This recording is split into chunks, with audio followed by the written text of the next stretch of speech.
Well, thank you, everyone. I'm delighted to be a part of this, and I'm just delighted that Mitchka and all of you joined together have organized this, because I think it's such a critical issue. Maybe it's a little bit of confession time for me. I thought I would take that approach. I grew up on a dairy farm, so I was very much a part of a pastoral, rural life. And my own experience with the environment is just the feelings as a young person, two things, of just looking out on a beautiful day and being aware of how rich and fortunate I was to be living where I was, to look out across the fields, the bluffs, the hills in the distance, and see the beauty of creation. And when I go back and visit the farm, I have that same experience. It was extraordinary. Now, in the midst of that, though, was making a living and dealing with animals, dealing with crops. And there's a certain practicality about that. And so that was part of my life as well. I don't have the natural bent of a naturalist. I just don't.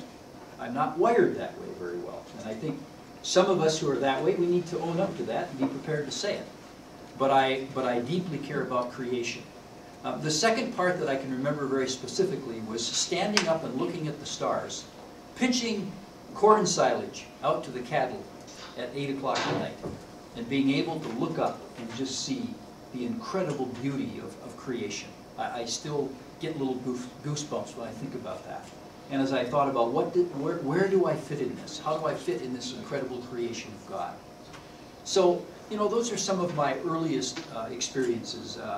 And then as I went through and did, I'm a liberal arts graduate. I do have some graduate study in theology. And obviously from a social action and more activist side, I became more aware of certainly the environmental movement. But I can't say I was a great supporter. I wasn't critical of it. But I was off on a bent around children and poverty in our world. And of course there's a tremendous connection in all of this. But I have to say at the beginning that wasn't very obvious to me. And I think I mentioned this last night. I remember at the Urbana Missions Conference, I think it was in the early 70s when I was in graduate school. I remember meeting up with a buddy of mine. We'd been to InterVarsity camp in the summertime and had a good friendship. And he came up to me and he said, "It's the environment, buddy. It's the environment. It's pollution. We got to do something." This is in the early 70s. And I remember his passion. John Crown was this guy's name. And it stuck with me. I didn't do much about it, but it stuck with me. Then ramp forward, and this is probably where I should end. Every year, I call one of my sacred holidays my fishing trip to Northern Ontario. And it's a wonderful time. My two brothers-in-law, my brother join us, and we take about 6 days and we fish, barbless hooks, eat the injured ones. So it's a great time, and we're in the middle of just, once again, God's creation in the country, right? We're away from the city. And yet something funny happened this year, but I think it's a bit of it's kind of a commentary on the issues we're talking about here, this incredible lens, as I describe it, that we're trying to bring to this issue now it's becoming just a bigger and bigger lens all the time. But we were fishing and we used fish locators, and it was especially critical this year because the water was so warm and the lake trout were down so deep.